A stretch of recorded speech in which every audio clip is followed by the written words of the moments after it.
साथीहरू एकैछिन हाम्रो कुलमान सरको कुरा सुन्नुहोस् है। देखि नै म राजनीतिक जीवन मेरो सुरु हुन्छ।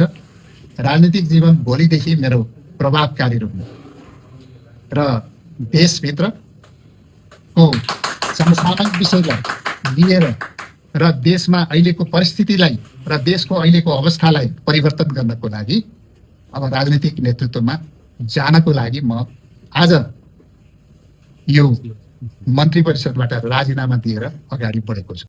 सुन्नुभयो त, आयो कुलमान सर आयो भन्दै अब हर्केको हलीहरूलाई भन्नुपर्ने दिन आयो। लो है हर्के साम्बाङको हलीहरू, अब रेडी हुनु है। कुलमान सर पनि तम तयार भएर तिमीहरूसँग भिड्नुको लागि रेडी भएर आइसक्नु भयो र रवि लामिछाने बालेन्छा त अलरेडी रेडी हो।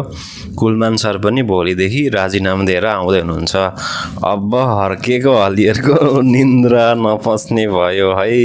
र यस विषयमा तपाईँहरू के भन्नुहुन्छ कमेन्ट गर्नुहोस्।